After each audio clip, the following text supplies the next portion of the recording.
Il a donné 4 cartes black pour mettre à l'épreuve 4 femmes, jusqu'à ce qu'elle montre au milliardaire le collier de sa défunte épouse, et qu'il se figea. Paris brillait sous les dernières lueurs du crépuscule, mais Damien Villedieu n'avait pas levé les yeux vers la ville depuis des années, du 43e étage de la tour Villedieu Pharma. Il observait son empire avec la même froideur qu'on examine un bilan comptable. 38 ans, milliardaire, intouchable, et parfaitement vide. Son reflet dans la baie vitrée lui renvoyait l'image d'un homme qui avait tout. Costume sur mesure, montre Patek Philippe, pouvoir absolu sur l'un des plus grands groupes pharmaceutiques d'Europe. Mais ses yeux gris, acier, racontaient une toute autre histoire, celle d'un homme qui avait cessé de vivre il y a 5 ans, le soir où Clara avait fermé les yeux pour la dernière fois. Monsieur Villedieu, la voix de sa secrétaire le tira de ses pensées. Les rapports que vous avez demandés sont prêts. Laissez-les sur mon bureau.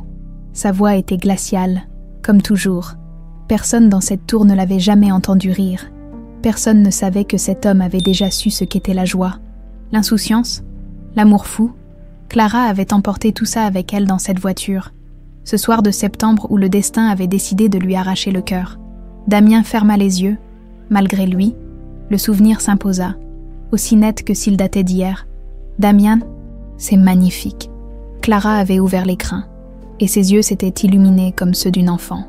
Les émeraudes colombiennes captaient la lumière des bougies, projetant des reflets verts sur son visage. C'est le collier de ta grand-mère. Il a traversé 4 générations. Il avait noué le bijou autour de son cou avec une tendresse infinie. Maintenant, il t'appartient, comme je t'appartiens, pour toujours. Elle s'était tournée vers lui, les larmes aux yeux. Tu sais que je n'ai pas besoin de pierres précieuses pour savoir que tu m'aimes. Ah, je sais, mais j'avais besoin de te les offrir quand même. C'était leur dernière nuit ensemble. Le lendemain matin, elle était partie faire des courses, et elle n'était jamais rentrée. Damien ouvrit brusquement les yeux, repoussant le souvenir comme on repousse un couteau enfoncé dans une plaie. 5 ans, 5 putains d'années, et la douleur était toujours aussi vive. Pire encore, le collier avait disparu. Après les funérailles, quand il était retourné récupérer les affaires personnelles de Clara à l'hôpital. Le bijou n'était plus là. Volatilisé, comme si le destin voulait lui arracher jusqu'au dernier souvenir tangible d'elle, il avait remué ciel et terre, enquêteur privé, contact dans la police, récompense extravagante, rien. Le collier avait disparu dans la nature, et avec lui, le dernier morceau de son âme. C'est à partir de ce moment-là que quelque chose s'était brisé définitivement en lui. La douleur s'était transformée en rage froide, puis en conviction inébranlable. Clara avait été unique, l'amour pur, désintéressé, n'existait plus. Toutes les autres n'étaient que des sangsues, déguisées en colombes, attendant le bon moment pour planter leur croc dans le portefeuille d'un homme faible.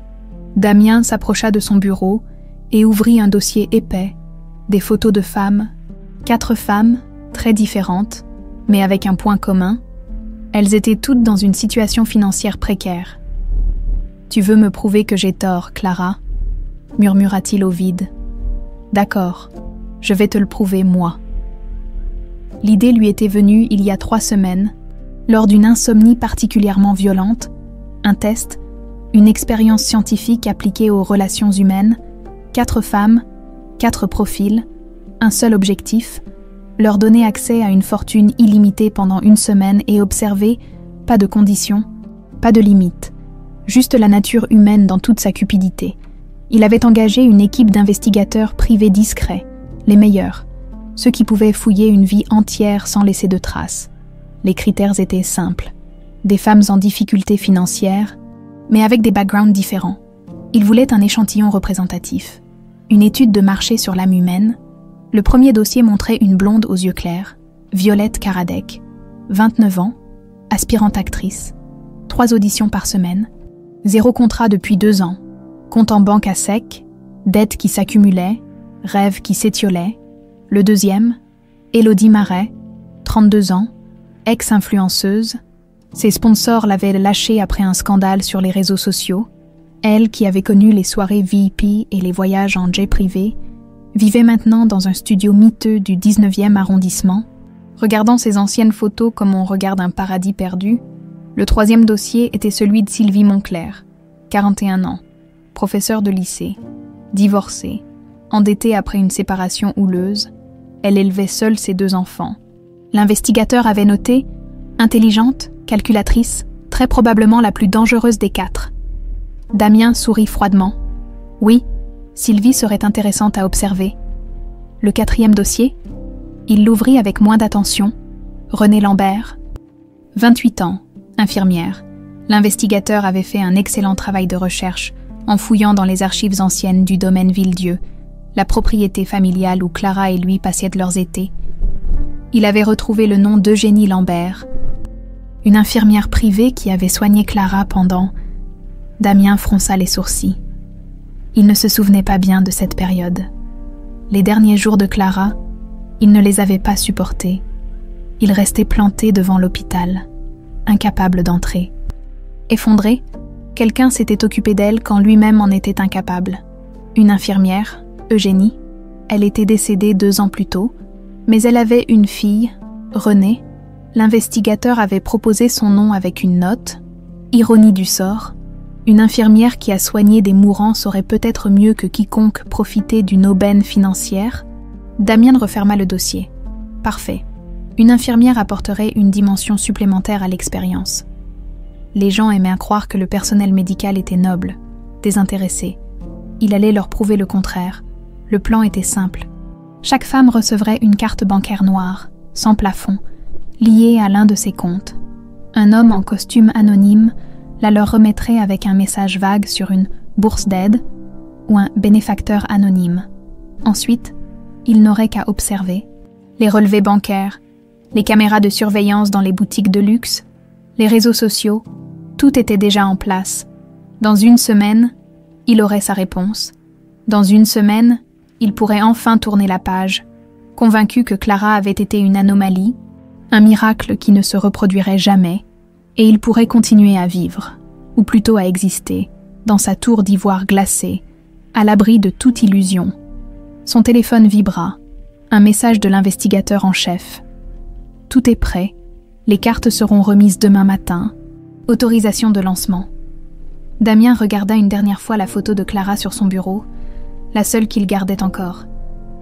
Elle souriait, radieuse, lors de leur voyage en Toscane. Le collier d'émeraude brillait à son cou, si belle, si pure. « Pardonne-moi, mon amour, » chuchota-t-il, « mais j'ai besoin de savoir que tu étais la seule. » Il tapa sa réponse, lançait l'opération, puis il éteignit son téléphone, vida son verre de whisky d'un trait et se tourna vers la ville illuminée. Paris, ville de l'amour. Quelle blague! Il allait leur montrer, à tous ces romantiques naïfs, que l'amour véritable était mort avec Clara. Et si, au fond de lui, une toute petite voix espérait avoir tort, eh bien, il l'étouffait depuis 5 ans. Il savait comment faire taire l'espoir. Les dés étaient injetés, l'expérience allait commencer. Demain, 4 femmes recevraient les clés d'une fortune, et Damien Villedieu, du haut de son empire de cendres, observerait l'humanité se révéler dans toute sa laideur. Du moins, c'est ce qu'il croyait. Le lendemain matin, Damien était installé dans son bureau. 3 écrans d'ordinateur devant lui. Chacun affichait un flux de données en temps réel. Relevés bancaires, géolocalisation des cartes, notification d'achat. Son café refroidissait à côté de lui. Oublié, il n'avait pas dormi de la nuit, mais l'adrénaline le maintenait en alerte. À 9h47, la première notification apparut. Transaction autorisée, 15 000 €, boutique Chanel, avenue Montaigne. Violette Karadec n'avait pas perdu de temps. Damien zooma sur l'écran. La blonde aspirante actrice était entrée dans la boutique exactement 23 minutes après avoir reçu la carte. Pas d'hésitation, pas de questionnement, juste une entrée triomphale, comme si elle avait enfin récupéré ce qui lui était dû. Et voilà, murmura Damien, un sourire amer aux lèvres. Acte 1, scène 1. Les transactions se succédèrent avec une régularité de métronome, Hermès, Dior, Louis Vuitton, Cartier, en 3 heures. Violette avait dépensé 180 000 €. L'investigateur envoya des photos. Elle sortait des boutiques les bras chargés de sacs, le visage rayonnant, prenant des selfies devant chaque vitrine comme pour immortaliser sa revanche sur la vie. À 14h32. Elle était chez Van Cleef & Arpels, À 16h15, elle réservait une suite au Plaza Athénée. À 18h03, elle organisait une fête pour célébrer son nouveau contrat. Un mensonge éhonté qu'elle servait à ses amis sur Instagram. Au bout de 72 heures, le compteur affichait 847 000 €, 847 000 € en 3 jours. Damian nota dans son dossier: sujet numéro 1, cupidité immédiate, absence totale de retenue, besoin pathologique de validation sociale, conclusion, prévisible. La deuxième carte avait été activée le même jour, à 11h22, transaction autorisée, 35 000 €, traiteur de luxe. La table d'or, Élodie Marais, l'ex-influenceuse déchue, avait choisi une stratégie différente. Au lieu de s'acheter un nouveau vestiaire, elle investissait dans son image publique, une fête, une immense fête dans un loft du Marais, avec champagne cristal, caviar beluga, DJ renommé, 200 invités, le gratin parisien qu'elle avait perdu lors de sa chute. Damian regardait les stories Instagram défiler. Élodie avait retrouvé son sourire éclatant, son assurance. Elle posait avec des influenceurs majeurs, des producteurs, des attachés de presse. Back and better than ever, proclamait sa légende, avec une dizaine de hashtags triomphants. Les fêtes se succédèrent, jeudi soir, vendredi soir, samedi soir, chaque événement plus extravagant que le précédent. Location de yachts sur la Seine, dîner privé au Jules Verne, shooting photo professionnel dans un château en Normandie. En 6 jours, Élodie avait claqué 623 000 €, pas pour elle-même, enfin, pas directement, mais pour reconstruire le château de cartes de sa réputation. Damian nota: sujet numéro 2, cupidité sociale. Ne cherche pas l'argent pour l'argent, mais pour le pouvoir et le statut qu'il procure. Plus dangereuse que le sujet, un quart plus subtil. Conclusion, calculatrice. La troisième carte révéla la candidate la plus fascinante. Sylvie Moncler, la professeure endettée, n'était apparue sur aucun radar pendant les premières 48 heures. Damian avait failli croire qu'elle n'utiliserait pas la carte. Puis, le 3e jour, une série de transactions inhabituelles s'était affichée. Transactions autorisées. 280 000 €, agence immobilière Prestige International, transaction autorisée. 150 000 €, cabinet d'investissement, Rothschild & Cie, transaction autorisée. 95 000 €, notaire Maître Beaumont. Sylvie ne dépensait pas, elle investissait. Damian éplucha les rapports de l'investigateur avec un intérêt croissant. La professeure avait acheté 2 appartements dans le 11e arrondissement, un quartier en pleine gentrification. Elle avait ouvert un portefeuille d'actions diversifiées. Elle avait créé un compte d'épargne pour ses enfants, avec 50 000 € de capital initial. « Bon sang !» murmura Damian, presque admiratif. « Elle ne cherche pas le luxe, elle construit un avenir. » En 7 jours, Sylvie avait dépensé exactement 731 000 €, pas un centime de superflu. Chaque euro investi avec la précision d'un chirurgien. L'investigateur avait joint une note. Le sujet numéro 3 a consulté 3 conseillers financiers différents avant chaque investissement. Elle a négocié les frais notariaux. Elle a même demandé si la carte avait une date d'expiration. C'est une stratège. Damian ferma le dossier avec un sourire froid. Sujet numéro 3. La plus intelligente. La plus dangereuse. Cupidité à long terme.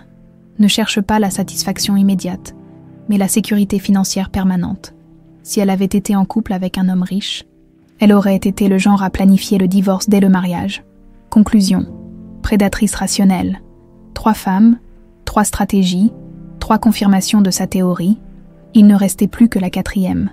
Damian fixa l'écran correspondant à René Lambert. Depuis 4 jours, rien. Aucune transaction, aucune activation. La carte était restée parfaitement immobile, quelque part dans le 13e arrondissement de Paris. « Qu'est-ce que tu attends ?» marmonna-t-il, agacé. Il ouvrit le dossier de l'infirmière. La photo la montrait en blouse bleue, devant l'hôpital Saint-Augustin, cheveux châtains relevés en chignon négligé, traits fatigués mais doux, regard clair, rien de remarquable. Une femme ordinaire, noyée dans la masse des Parisiens qui couraient après leur survie. L'investigateur avait fait son travail. Le rapport était détaillé, presque clinique. René Lambert, 28 ans, infirmière de nuit au service de cancérologie, vit seule avec son frère cadet, Auguste, 16 ans, atteint de leucémie myéloïde aiguë. Situation financière catastrophique. 47 000 € de dettes hospitalières accumulées. Travaille en double vacation quand c'est possible. N'a pris aucun jour de congé depuis 14 mois. Damien fronça les sourcils. Un frère malade, des dettes, des doubles shifts. Tous les ingrédients étaient réunis pour une réaction explosive. Alors pourquoi rien? Elle attend son moment, conclut-il à voix haute. Elle réfléchit à comment maximiser. C'est la version patiente de Sylvie. Il contacta l'investigateur. Surveillance rapprochée sur le sujet 4. Je veux savoir ce qu'elle fait de chaque minute. 2 jours passèrent encore. Toujours rien. Damien sentait l'irritation monter. Son expérience était faussée. 3 confirmations sur 4. Ce n'était pas suffisant. Il avait besoin de la totalité pour valider définitivement sa théorie. Cette infirmière insignifiante était en train de ruiner son étude. Peut-être qu'elle n'a pas compris, suggéra l'investigateur au téléphone. Vous voulez qu'on lui renvoie quelqu'un pour expliquer? Non, attendez. Le 7e jour, à 3h42 du matin, l'écran s'illumina enfin. Transaction autorisée. 350 000 €. Hôpital Saint-Augustin. Service de recherche oncologique. Damien se redressa brusquement. 350 000 €. En une seule fois, il cliqua frénétiquement pour obtenir les détails. Un traitement expérimental. Pour Auguste, un protocole de recherche américain, dernière chance pour les leucémies réfractaires. Il attendit, sûrement, elle allait enchaîner. Maintenant qu'elle avait brisé le sceau, les autres transactions suivraient. Un appartement, des vacances, une voiture. Les gens étaient prévisibles, mais l'écran resta noir. 24 heures passèrent. Rien. 48 heures. Toujours rien. Le 8e jour, une notification d'un autre type apparut. Pas une transaction. Un message de la banque. René Lambert s'était présenté en personne pour déposer une lettre. Damien la fit apporter immédiatement. L'enveloppe était simple, blanche, avec une écriture appliquée mais tremblante. Monsieur ou madame, je ne sais pas qui vous êtes, ni pourquoi vous m'avez donné cette carte. J'ai longtemps hésité à l'utiliser, mais mon frère avait besoin de ce traitement. Je vous promets sur ma vie que je vous rembourserai chaque centime. Il me faudra des années. Mais je travaillerai autant qu'il le faudra. Je garde la carte uniquement pour pouvoir vous identifier un jour et vous rendre l'argent en main propre. Merci de m'avoir donné l'espoir, même si ce n'était pas votre intention. Grâce à vous, Auguste a une chance de vivre. Je ne l'oublierai jamais, avec toute ma reconnaissance. René Lambert. Damien relut la lettre 3 fois, puis une 4e. Ses mains tremblaient légèrement. Je vous rembourserai chaque centime. Impossible. Personne ne refusait 350 000 €. Personne ne promettait de rembourser une fortune tombée du ciel. C'était insensé. Il froissa la lettre, puis la déplia aussitôt. Son esprit rationnel cherchait l'arnaque. C'était forcément une stratégie, une manipulation plus subtile. Elle jouait la sainte pour obtenir plus ensuite. Oui, c'était ça. Elle était juste plus maligne que les autres. Mais quelque chose dans cette écriture tremblante, dans ces mots si simples, faisait vaciller sa certitude. Pour la première fois depuis 5 ans, Damien Villedieu sentit une fissure dans son armure de glace, et il détesta cette sensation. 3 semaines plus tôt, René Lambert terminait son 14e shift consécutif. Ses pieds la brûlaient dans ses chaussures d'hôpital, et elle avait cette migraine sourde qui ne la quittait plus depuis des mois. Mais elle ne s'arrêtait pas. Elle ne pouvait pas se permettre de s'arrêter. « René, tu devrais rentrer », dit Margot, sa collègue infirmière. « Tu vas t'effondrer. Ça va, j'ai juste besoin d'un café. » « Tu dis ça depuis 6 heures ce matin ?» René sourit faiblement. Le mensonge était devenu automatique. « Ça va ?» Les 2 mots qu'elle répétait en boucle, comme un mantra pour se convaincre elle-même qu'elle tiendrait le coup. Pour Auguste, tout était toujours pour Auguste. Elle enleva sa blouse et récupéra son sac dans le vestiaire.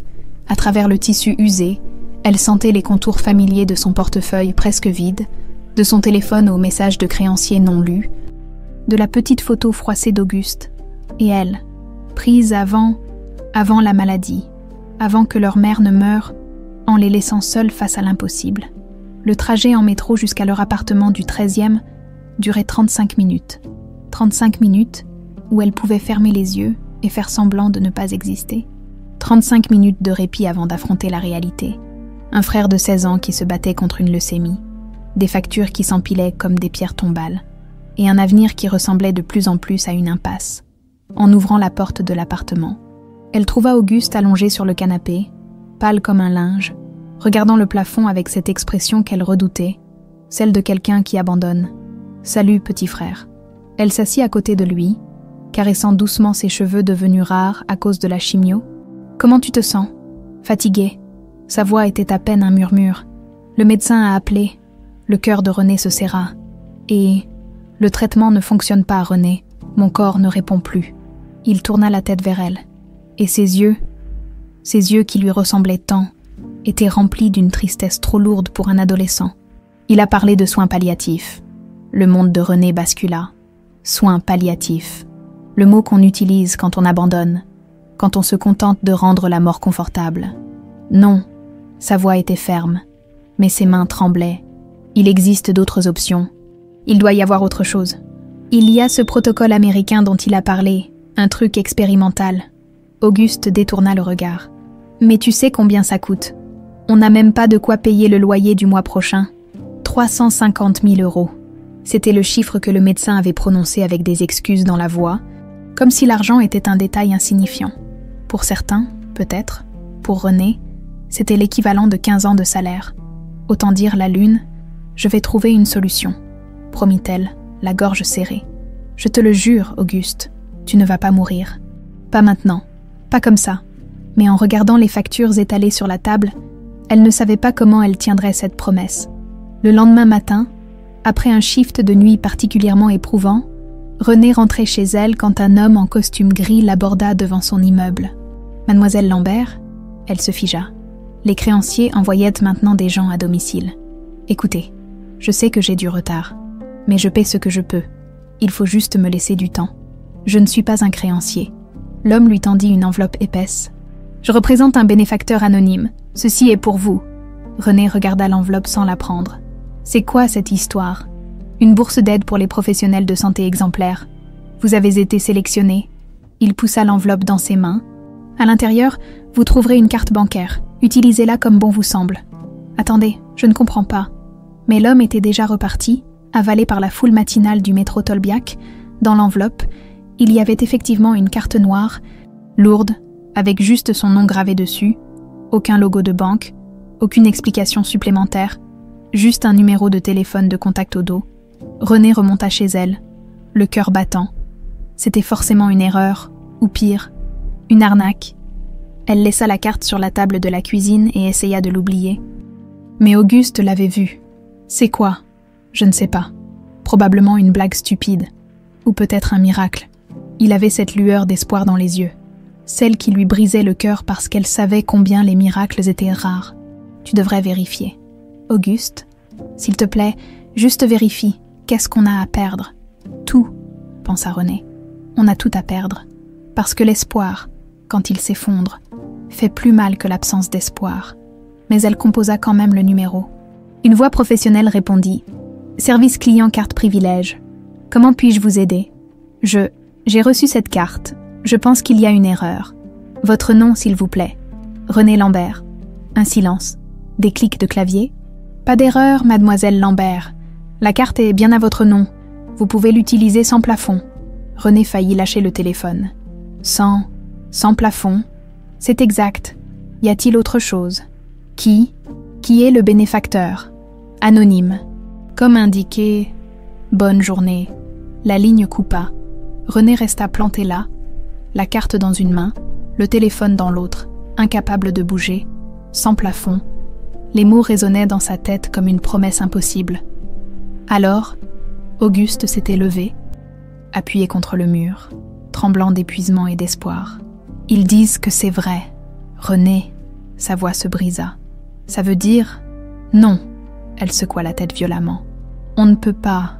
C'est forcément une erreur. Ou un piège. On ne reçoit pas 350 000 € comme ça. Par magie, ça n'existe pas. Et si ça existait, les larmes coulèrent sur les joues creuses d'Auguste. Et si c'était notre seule chance, maman disait toujours que les anges existent. Maman, Eugénie, leur mère qui avait consacré sa vie à soigner les autres, qui était morte épuisée à 52 ans, laissant derrière elle 2 enfants et pas un centime d'héritage, Juste ce collier d'émeraude qu'une de ses patientes lui avait offert et qu'elle avait légué à René avec ces mots « Porte-le. Il vient de quelqu'un de bon. Il te protégera. » René toucha le collier sous son pull. Les pierres étaient fraîches contre sa peau. Maman croyait aussi à l'honnêteté. Si cette carte n'est pas pour moi, je ne peux pas l'utiliser. Mais ils ont dit que c'est pour toi. Ils ont dit que c'était anonyme. Ça ne tient pas debout. Elle rangea la carte dans un tiroir. Je ne l'utiliserai pas. Les jours passèrent. René enchaînait les shifts avec une détermination désespérée. Elle postula pour un 3e emploi dans une clinique privée. Elle vendit sa vieille voiture qui ne roulait presque plus.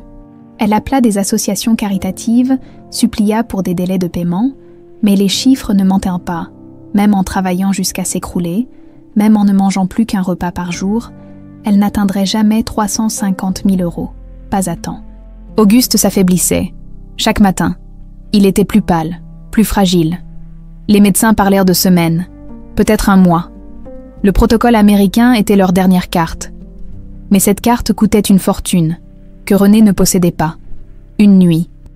Elle le trouva en train de pleurer silencieusement dans son lit. « Je suis désolée, » sanglota-t-il. « Désolée d'être un fardeau. Désolée de coûter si cher. Tu serais tellement mieux sans moi. » Quelque chose se brisa définitivement en René. Elle le serra contre elle. Ses propres larmes mouillant les cheveux rares de son frère. « Ne dis jamais ça. Jamais. Tu es tout ce que j'ai. Tu es ma raison de vivre. Mais je vais mourir. Non. » Sa voix était ferme maintenant, résolue. « Tu ne vas pas mourir. Je te le promets. » Cette nuit-là, à 3h42 du matin, René sortit la carte noire du tiroir. Ses mains tremblaient tellement qu'elle eut du mal à la tenir. Elle pensa à sa mère, à son intégrité légendaire. Elle pensa aux règles morales qu'on lui avait inculquées. Elle pensa à l'honnêteté, à la dignité, à tous ces principes qui paraissaient si importants. Puis elle regarda Auguste dormir, si fragile, si près de partir, et elle fit son choix. À l'aube, elle était à l'hôpital, signant les documents pour le protocole expérimental. 350 000 € transférés en une seule transaction. Tout, elle avait tout utilisé, pas un centime de plus. En rentrant chez elle, elle écrivit la lettre à ce bénéfacteur mystérieux qui avait peut-être sauvé la vie de son frère sans le savoir, à cette personne qu'elle rembourserait, même s'il lui fallait 30 ans, puis elle glissa la carte dans son portefeuille. Un jour, elle retrouverait ce bienfaiteur anonyme. Un jour, elle lui rendrait jusqu'au dernier euro, parce que c'était comme ça qu'Eugénie Lambert avait élevé sa fille, avec honneur, avec dignité, même quand le monde s'effondrait. La lettre de René était posée devant Damian depuis 20 minutes. Il ne pouvait pas détacher son regard des mots tracés d'une écriture tremblante. « Je vous rembourserai chaque centime. » C'était impossible, absurde. Personne ne réagissait ainsi. Personne. Il relut le rapport de l'investigateur pour la 5e fois, cherchant la faille, l'angle caché, la manipulation qu'il ne voyait pas encore, mais les faits étaient têtus. René Lambert avait utilisé exactement 350 000 € uniquement pour le traitement de son frère. Rien d'autre, pas de shopping, pas de vacances, pas même un café au Starbucks. C'est forcément calculé, marmonna-t-il en se levant brusquement. Elle joue un jeu, elle attend quelque chose. Mais quoi, s'il ne se manifestait jamais, si elle ne savait jamais qui était derrière cette carte? Quel avantage pouvait-elle en tirer? Il composa le numéro de son investigateur principal. « Je veux tout savoir sur elle. Absolument tout. Ses habitudes, ses amis, ses finances, son historique médical. Fouiller dans chaque recoin de sa vie. Il y a forcément quelque chose que nous avons manqué. » « Bien, monsieur Villedieu, mais... » L'investigateur hésita. « Puis-je me permettre une observation ? Parlez. Les 3 premières femmes ont confirmé votre hypothèse. Cette 4e, peut-être qu'elle est simplement différente. Peut-être que votre expérience a trouvé ce que vous ne cherchiez pas. Une exception. » Damien raccrocha sans répondre. Une exception. Le mot résonnait douloureusement. Clara avait été son exception. Il ne pouvait pas y en avoir une autre. Il refusait d'y croire. 2 jours plus tard, le rapport complet arriva. 50 pages de surveillance détaillée. Damien les dévora avec une intensité presque malsaine. Sujet sort de chez elle à 5h47 précise chaque matin. Prend le métro ligne 6 jusqu'à Saint-Jacques. Marche 15 minutes jusqu'à l'hôpital Saint-Augustin. Shift de 6h30 à 14h30. Ne prend jamais de pause déjeuner complète. Mange des sandwichs dans la salle de repos en 15 minutes maximum. Après son shift principal, le sujet se rend 3 fois par semaine à la clinique Sainte-Marie dans le 15e pour des vacations supplémentaires, shift de 16h à 22h. Les autres jours, elle rentre directement chez elle pour s'occuper de son frère. Relevé bancaire, dette totale de 47 382 €, paiement mensuel de 400 € envoyé régulièrement au créancier, même quand son compte est à découvert. A vendu sa voiture il y a 12 jours pour 1 200 €. Somme immédiatement versée à l'hôpital. Vie sociale, inexistante. Dernière sortie entre amis datant de 8 mois. Cinéma annulé au dernier moment car le frère a fait un malaise. Pas de relation amoureuse. Pas de loisirs. Damien tourna la page. Une photo la montrait sortant de l'hôpital. Les traits tirés, les cheveux défaits. Elle avait l'air épuisée, vidée. Et pourtant, sur une autre photo prise 2 minutes plus tard, elle souriait à une vieille dame qu'elle aidait à traverser la rue. Comment quelqu'un pouvait-il sourire avec autant de poids sur les épaules ? Elle attend son moment, se répéta-t-il. Elle prépare quelque chose. Mais les semaines passèrent, et rien ne vint. René continuait sa vie de forçat, enchaînant les shifts. Ne dépensant pas un centime de plus que le strict nécessaire, elle avait même pris un 3e emploi. Nettoyage de bureau la nuit, après ses shifts à la clinique. Damien sentait la frustration monter. Son expérience était en train de s'effondrer à cause de cette femme insignifiante qui refusait d'entrer dans les cases qu'il avait préparées pour elle. « Ah, il faut que je la voie », décida-t-il un matin, de mes propres yeux. L'idée était folle, mais il ne pouvait plus se contenter de rapports froids. Il devait comprendre, il devait voir ce qui clochait chez elle, ce qui la rendait si différente. 3 jours plus tard, Damien Villedieu, costume Brioni échangé contre un jean et un pull simple, cheveux légèrement ébouriffés, lunettes à monture sobre, se présentait à l'hôpital Saint-Augustin. « Bonjour, je viens pour des examens de routine », dit-il à l'accueil. « Mon médecin m'a recommandé une période d'observation, stress chronique, apparemment. Ce n'était pas totalement faux. Son médecin le harcelait depuis des mois pour qu'il consulte un psychiatre. Il avait simplement remplacé au psychiatre par observation hospitalière. On l'installa dans une chambre individuelle du service de médecine générale, chambre 412, vue directe sur le poste des infirmières, vue directe sur René Lambert. La première fois qu'il la vit, elle était en pleine discussion avec un patient âgé. Elle tenait sa main, parlait doucement, et le vieil homme, visiblement en colère quelques secondes plus tôt, se calmait progressivement. « Monsieur Dubois, je sais que c'est dur, » disait-elle avec une patience infinie, « mais le traitement prend du temps. Il faut lui laisser sa chance. J'en ai marre d'attendre. Ça fait des mois. Je sais. » Elle ne lâchait pas sa main. « Mais vous vous rappelez ce que vous m'avez dit la semaine dernière, que vous vouliez voir votre petite fille se marier en juillet. » Le vieil homme hocha la tête, les yeux humides. « Alors on va se battre pour juillet, d'accord, vous et moi, ensemble. » Damien observait, fasciné malgré lui. Il y avait quelque chose dans sa voix, une douceur, une sincérité, qui ne pouvait pas être feinte. Ou alors, elle était la meilleure actrice qu'il ait jamais vue. Les jours suivants se déroulèrent dans une routine étrange. Damien prétendait passer des examens, subir des tests. Mais en réalité, il observait. René arrivait toujours à 6h20, 10 minutes avant son shift. Elle prenait le temps de saluer chaque collègue, de demander comment allait leur famille. Elle ne râlait jamais, même quand on lui donnait les tâches les plus ingrates. Il la vit changer les draps d'un patient incontinent, sans une grimace de dégoût. Il la vit tenir la main d'une femme en phase terminale pendant 40 minutes, simplement parce que celle-ci avait peur de mourir seule. Il la vit chanter doucement une berceuse à un enfant terrifié avant une prise de sang, et chaque fois, il cherchait la faille. Le moment où le masque tomberait, le moment où elle révélerait sa vraie nature, mais ce moment ne venait pas. Un soir, vers 22h, alors qu'elle terminait un shift de 16h, Damien la vit s'effondrer dans la salle de repos, pas physiquement, mais émotionnellement. Elle s'assit sur une chaise, posa son visage dans ses mains et pleura, silencieusement, sans bruit, juste des larmes qui coulaient entre ses doigts. Damien détourna le regard, mal à l'aise. C'était trop intime, trop réel. Puis il l'entendit murmurer « Je suis désolée, maman. Je ne sais pas si je suis assez forte. » Quelque chose remua en lui. Un souvenir enfoui. Clara, la nuit après un diagnostic difficile, pleurant exactement de la même façon. Je ne sais pas si je suis assez forte pour affronter ça. Damien. Il avait pris Clara dans ses bras cette nuit-là. Il lui avait promis qu'elle n'aurait jamais à être forte seule, qu'il serait sa force, et il avait échoué. Le 7e jour, Damien commit une erreur. Il sortit de sa chambre au mauvais moment et se retrouva face à face avec Renée dans le couloir. Elle venait de perdre un patient. Il avait entendu l'alarme, vu l'équipe se précipiter, puis revenir lentement, les épaules basses. Elle était là, immobile, les yeux dans le vide. Puis elle le vit. « Vous allez bien ?» demanda-t-elle automatiquement.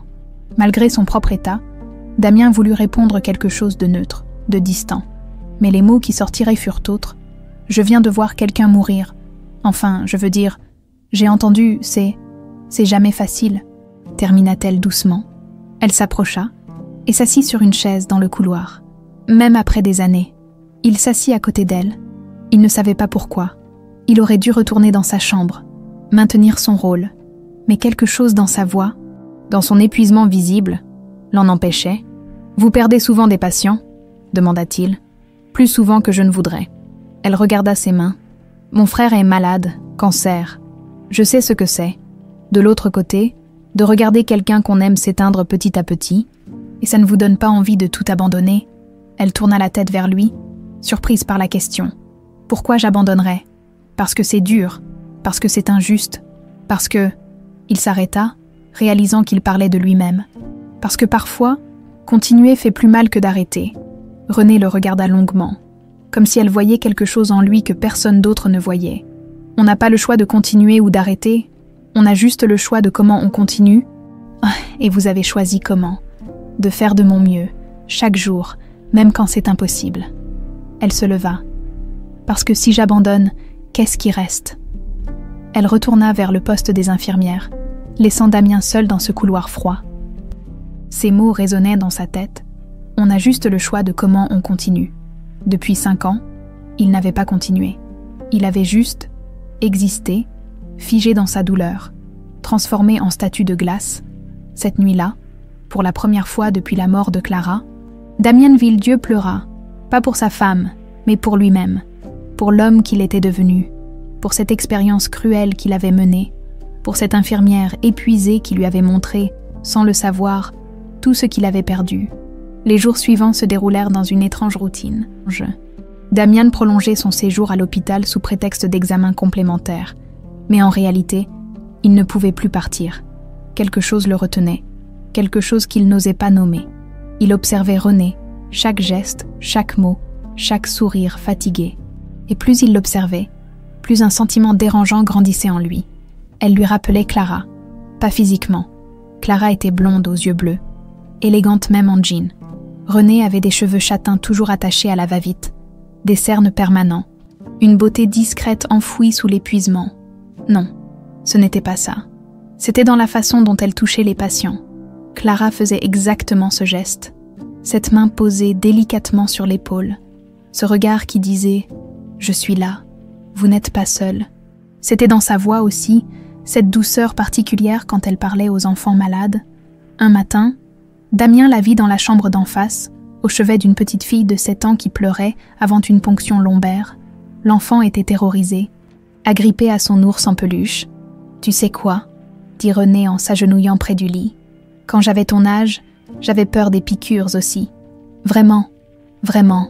Alors ma maman m'a appris un truc magique. » Elle prit la main de la petite. « Tu fermes les yeux très fort et tu penses à ton endroit préféré au monde. Moi, c'était la plage. Je sentais le sable sous mes pieds. J'entendais les vagues.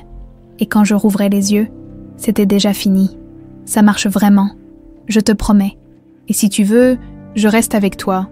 Je tiens ta main pendant que tu es à la plage, d'accord ?» La petite hocha la tête. Renée resta là, tenant cette petite main, fredonnant une mélodie douce.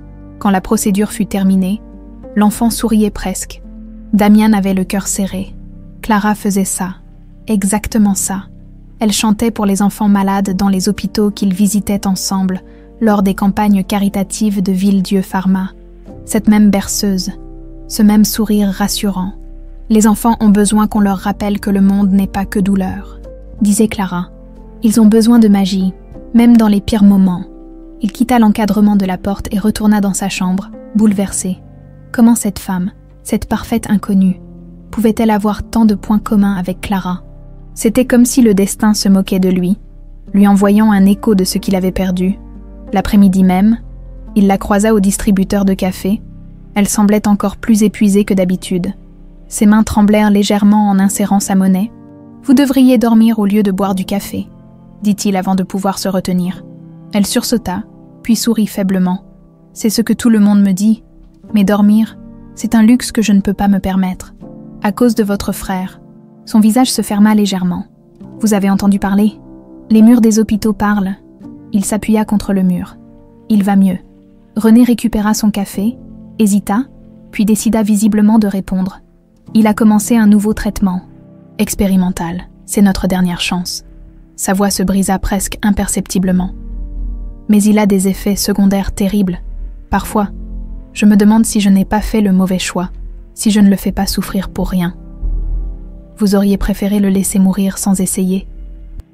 Elle le regarda, surprise par la dureté de la question. « Non, jamais. Alors vous avez fait le bon choix. » Damien ne savait pas pourquoi il disait ça, pourquoi il la réconfortait. L'espoir fait mal, mais le regret fait pire. René l'observa avec attention. « On dirait que vous parlez d'expérience. » « Peut-être. » Un silence confortable s'installa entre eux, puis René demanda « Vous êtes ici pourquoi déjà? Stress chronique ?» C'est ce qu'ils disent. Et c'est vrai. Damien haussa les épaules. « J'ai perdu quelqu'un, il y a 5 ans, ma femme. Depuis, je suppose que je ne fais que survivre. » Il ne savait pas pourquoi il avouait ça. Il ne parlait jamais de Clara, à personne. Mais devant cette femme épuisée, avec son café tiède et ses yeux trop compréhensifs, les mots sortirent de tout seuls. « Je suis désolée, » dit-elle simplement. Pas de platitude. Pas de « elle est dans un meilleur endroit où le temps guérit tout », juste une reconnaissance de sa douleur. « Vous savez ce qui est pire », continua-t-il. « Comme libéré d'un barrage. Ce n'est pas la douleur. La douleur, on s'y habitue. C'est l'oubli. Chaque jour, je me rappelle un peu moins d'elle. Sa voix devient floue. Ses expressions s'effacent. C'est comme si je la perdais une deuxième fois. » Et lentement, René posa sa main sur son bras. Un geste simple, naturel. Elle ne voudrait pas que vous vous perdiez vous-même en essayant de la garder. Damien sentit sa gorge se serrer. Comment vous pouvez en être sûr? Parce que c'est ce que ma mère m'a dit avant de mourir. Ses yeux brillaient de larmes retenues. Elle m'a fait promettre de vivre, pas juste de survivre, de vraiment vivre, même si c'était dur, même si ça faisait mal, parce que c'est comme ça qu'on honore ce qu'on perd, en continuant à être vivant pour eux. Les mots frappèrent Damien comme un coup de poing. Vivre. Il avait oublié ce que ça voulait dire. Il existait, dirigeait son empire, prenait des décisions. Mais vivre, ressentir, espérer, ça, c'était mort avec Clara. « Votre femme ?» demanda doucement René. « Elle était comment ?» Damien ferma les yeux. « Lumineuse. C'est le mot qui me vient. Elle illuminait tout ce qu'elle touchait. Les gens l'adoraient. Moi, je l'aimais comme un fou. » Il rouvrit les yeux. « Elle ressemblait un peu à vous, en fait. » René sembla surprise. « À moi? Pas physiquement, mais dans la façon dont vous êtes avec les patients. Cette douceur, cette capacité à faire sentir aux gens qu'ils comptent. » Il sourit tristement. Clara faisait ça aussi. Elle avait ce don de rendre les gens meilleurs juste par sa présence. C'est un beau compliment. René toucha inconsciemment le collier sous son pull. Ma mère aussi avait ça. Elle disait qu'on soignait pas juste les corps, mais les âmes. Votre mère était infirmière. Oui, toute sa vie. Un sourire nostalgique illumina son visage fatigué. Elle adorait son métier. Elle rentrait épuisée, parfois brisée par ce qu'elle voyait, mais elle ne regrettait jamais. Une de ses patientes lui a même offert ce collier. Elle le sortit de sous son pull. Des émeraudes qui captèrent la lumière fluorescente. Elle disait qu'il venait de quelqu'un avec un cœur pur. Le monde de Damien s'arrêta. Ces émeraudes, ces pierres vertes si particulières, il les connaissait. Il avait passé la dernière nuit avec Clara à les regarder briller à son cou. Où? Sa voix était étranglée. Où votre mère a-t-elle eu ce collier? Une de ses patientes le lui a donné, il y a 5 ans, je crois. René le regardait, confuse par son changement d'expression. Pourquoi? 5 ans. Le cœur de Damien battait si fort qu'il avait l'impression qu'il allait exploser. Comment s'appelait votre mère? Eugénie. Eugénie Lambert. L'inquiétude grandissait dans ses yeux. Vous allez bien, vous êtes tout pâle. Eugénie Lambert, la femme qui avait soigné Clara, la femme à qui Clara avait donné son collier le plus précieux parce qu'elle voyait en elle une âme pure. Et cette femme était la mère de René. Le destin ne se moquait pas de lui. Il lui jouait un tour d'une cruauté infinie. Il avait testé cette femme, l'avait observée comme un rat de laboratoire, préparant ses conclusions cyniques. Et tout ce temps, elle portait le collier de Clara. Elle était la fille de la femme que Clara avait honorée dans ses derniers jours. J'ai besoin d'air, balbutia Damien. Il partit en courant, laissant René complètement perdu, le collier toujours visible sur sa poitrine. Dans les toilettes de l'hôpital, Damien s'effondra, pas physiquement, mais tout son être se désintégrait. Clara avait donné ce collier à Eugénie. Elle avait vu la même pureté en elle que lui voyait maintenant chez René. Et lui, dans son amertume, dans sa conviction que le monde était pourri, il avait testé cette femme. Il avait traité la fille d'Eugénie comme un animal de laboratoire. Les sanglots le prirent, 5 ans de douleur comprimée explosant d'un coup. Il avait trahi Clara. Il avait trahi tout ce en quoi elle croyait. Il avait essayé de prouver que le monde était laid, alors qu'elle avait passé sa vie à prouver le contraire. Et René était la preuve vivante que Clara avait eu raison. L'amour trouve toujours un chemin, disait Clara dans ses moments de romantisme absolu. Damien se moquait gentiment d'elle à l'époque, l'embrassait pour la faire taire. Mais maintenant, dans ses toilettes d'hôpital, avec l'image de ses émeraudes gravées dans sa rétine, il comprenait. Clara avait trouvé un chemin, à travers Eugénie, à travers ce collier. À travers René, elle lui avait envoyé un message 5 ans après sa mort. Ne perds pas foi, la bonté existe encore. Et lui, aveuglé par sa douleur, avait failli détruire ce message. Damien quitta l'hôpital le lendemain matin sans dire au revoir.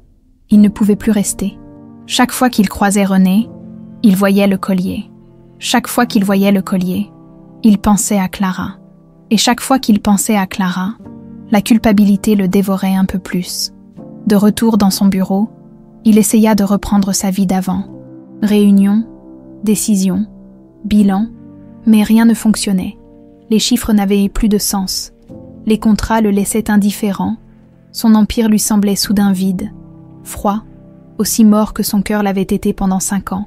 Il ne pouvait pas s'empêcher de penser à elle, à René et ses yeux fatigués mais pleins de compassion, à sa façon de tenir la main des mourants, à ses paroles. « Votre femme ne voudrait pas que vous viviez comme un fantôme. Annulez tout, dit-il à sa secrétaire un matin. L'expérience, les 3 premières femmes, compensez-les généreusement. Je ne veux plus entendre parler de ça. Monsieur, faites-le. » Il s'était trompé, surtout. Son test était une abomination, une projection de sa propre noirceur sur le monde. Violette, Élodie, Sylvie. Oui, elles avaient pris l'argent. Mais qui étaient-ils pour les juger? Elles avaient des vies difficiles, des rêves brisés. Il leur avait tendu une fortune, et s'était scandalisé qu'elle la saisisse. Mais René lui avait montré que son expérience entière était faussée depuis le début, parce qu'il ne cherchait pas la vérité. Il cherchait une confirmation de sa douleur. Les semaines passèrent. Damien ne retournait pas à l'hôpital, mais il ne pouvait pas couper complètement le lien. Il se surprenait à vérifier le compte bancaire qu'il avait laissé à René. Toujours rien, elle n'y touchait plus. Puis, une nuit d'insomnie, il prit une décision. Il ne pouvait pas réparer ce qu'il avait fait, mais il pouvait faire quelque chose. Il contacta discrètement l'administration de l'hôpital Saint-Augustin. « Je veux faire un don anonyme pour l'équipement du service de cancérologie. C'est très généreux, monsieur. Anonyme, j'ai dit, 3 millions d'euros. Vous pourrez acheter ce dont vous avez besoin. » Ce fut le premier. Puis vinrent les autres. Un don pour le service pédiatrique, un autre pour financer les traitements des patients sans ressources, un programme de bourse pour les enfants de soignants qui voulaient faire des études médicales. Damien se vidait de son argent comme on se vide de son sang. Chaque don était une tentative pathétique d'expier, de racheter l'homme qu'il était devenu, de faire ce que Clara aurait fait si elle était encore là. Mais ce n'était pas suffisant. Ça ne serait jamais suffisant. Un soir, 3 semaines après avoir quitté l'hôpital, son téléphone sonna. Numéro inconnu. Monsieur Villedieu, une voix féminine, professionnelle. Je suis docteur Rousseau, de l'hôpital Saint-Augustin. Je gère les dons et nous aimerions vous remercier personnellement pour vos contributions extraordinaires. Le cœur de Damien s'accéléra. Je vous ai dit que je voulais rester anonyme. Je sais, mais il y a une infirmière ici, Renée Lambert. Elle a remarqué les changements, les nouveaux équipements, les programmes de financement. Elle est venue me voir, persuadée de savoir qui était derrière. Elle ne peut pas savoir. Elle dit qu'elle a rencontré un patient il y a quelques semaines, un homme qui lui a parlé de sa femme décédée. Elle pense que... Le docteur hésita. Elle pense que vous êtes le bénéfacteur anonyme qui l'a aidé pour son frère. Et maintenant pour l'hôpital. Damien ferma les yeux. Bien sûr qu'elle avait compris. Renée était intelligente, trop intelligente. Elle veut vous voir, continua le docteur. Elle attend devant l'hôpital chaque soir depuis 3 jours. Elle dit qu'elle ne partira pas tant qu'elle ne vous aura pas parlé. Ce soir-là, malgré toute sa lâcheté, malgré sa peur, Damien se rendit à l'hôpital. Elle était là, assise sur un banc dans le parking presque vide, enveloppée dans une veste trop fine pour la fraîcheur d'octobre. Quand elle le vit descendre de sa voiture, elle se leva d'un bond. C'était vous, ce n'était pas une question. Depuis le début, Damien s'arrêta à quelques mètres, incapable d'avancer. « Renée, pourquoi ?» Sa voix tremblait. « Pourquoi m'avoir donné cette carte? Pourquoi tous ces dons? Qui êtes-vous vraiment ?»« Je suis... » Il cherchait ses mots. « Je suis quelqu'un qui a fait quelque chose de terrible et qui essaie de le réparer. De quoi vous parlez? » Il ne pouvait plus mentir. Pas à elle, pas après tout. Votre mère, Eugénie, elle a soigné ma femme, Clara, dans ces derniers jours. Le visage de Renée changea. Votre femme, c'était Madame Villedieu, la dame dont maman parlait avec tant d'amour. Oui, les larmes lui montaient aux yeux. Clara lui a donné ce collier que vous portez, parce qu'elle voyait en elle quelque chose de rare, de pur. Renée porta sa main au collier, comme pour se protéger. Mais je ne comprends pas. Pourquoi m'avoir testé? Pourquoi cette carte? Parce que je suis devenue quelqu'un de laid. Sa voix se brisa. Après la mort de Clara, je me suis convaincue que l'amour véritable était mort avec elle, que toutes les autres femmes étaient intéressées, cupides. Alors j'ai créé une expérience, un test cruel pour prouver ma théorie. Un test. L'horreur se peignait sur son visage. 4 femmes, 4 cartes. Je voulais observer comment elles dépenseraient une fortune illimitée. Les 3 premières ont confirmé ce que je croyais. Mais vous, il fit un pas vers elle. Vous avez tout détruit. Vous étiez censé être la 4e preuve. Mais vous êtes devenue la preuve du contraire. Renée reculait, les larmes coulant librement maintenant. J'étais juste une expérience pour vous, un animal de laboratoire. Au début, oui, il ne pouvait pas mentir. Mais ensuite j'ai vu qui vous étiez vraiment, et j'ai compris que Clara avait eu raison, que votre mère avait mérité ce collier, que la bonté existait encore. Mais vous m'avez quand même manipulé. Sa voix montait, mélange de colère et de trahison. Vous m'avez observé comme un rat. Vous avez joué avec ma vie, avec celle d'Auguste. Je sais. Il tomba à genoux devant elle, incapable de rester debout sous le poids de sa culpabilité. Je sais, et je ne peux pas me pardonner. Je ne te demande pas de me pardonner. Je voulais essayer de faire quelque chose de bien, pour Clara, pour ta mère, pour toi, pour vous, vous voulez dire. Elle pleurait maintenant, toute sa fatigue accumulée explosant. Pour soulager votre conscience. Tu as raison. Il leva les yeux vers elle, et elle vit dans son regard une douleur aussi profonde que la sienne. Tu as parfaitement raison, mais s'il te plaît, laisse-moi au moins honorer leur mémoire, Clara et Eugénie. Elles se sont trouvées dans les derniers moments. Elles ont partagé quelque chose. Ce collier en est la preuve. Renée toucha les émeraudes, les larmes brouillant sa vision. Maman disait que la dame qui lui avait offert ça était un ange, qu'elle avait un cœur immense. Clara l'était. Damien s'effondrait complètement. Et tu lui ressembles tellement, pas physiquement, mais dans ton âme, dans ta façon d'aimer, de donner, de te sacrifier. Et moi, dans ma stupidité, dans ma douleur, j'ai failli détruire ça. Un long silence tomba. Renée le regardait. Cet homme détruit à ses pieds. Et voyait non plus le milliardaire cynique, mais l'homme brisé qu'il avait toujours été depuis la mort de sa femme. Votre femme, dit-elle finalement d'une voix tremblante. Elle ne voudrait pas que vous viviez comme un fantôme ? Damien se souvint. Elle avait déjà dit ces mots, à l'hôpital. Et il l'avait démoli alors. Il le démolissait encore maintenant. Elle voudrait que vous l'honoriez en vivant vraiment. René s'agenouilla devant lui. Pas en vous punissant, pas en testant le monde, mais en retrouvant ce pourquoi elle vous aimait. « Comment tu peux dire ça ?» sanglota-t-il. « Après ce que je t'ai fait, parce que ma mère m'a appris à voir au-delà de la douleur des gens. » Elle prit ses mains dans les siennes. « Et je vois la vôtre. Elle vous consume depuis 5 ans. Et Clara, votre Clara, elle ne voudrait pas ça. » Les mots de René le brisèrent et le reconstruisirent en même temps. Elle avait raison. Clara aurait détesté ce qu'il était devenu. Elle aurait pleuré de voir l'homme qu'elle aimait transformé en monstre par le chagrin. « Je ne mérite pas ta compassion, » murmura-t-il. « Peut-être pas. » René sourit tristement à travers ses larmes. « Mais je vous la donne quand même, parce que c'est ce que maman aurait fait, et c'est ce que votre Clara aurait voulu. » 2 mois s'écoulèrent dans un silence pesant. Damien avait disparu de la vie de René aussi soudainement qu'il y était entré. Pas d'appel, pas de message, juste le vide qu'il laissait derrière lui et les dons anonymes qui continuaient d'affluer à l'hôpital. René essayait de se concentrer sur l'essentiel. Auguste.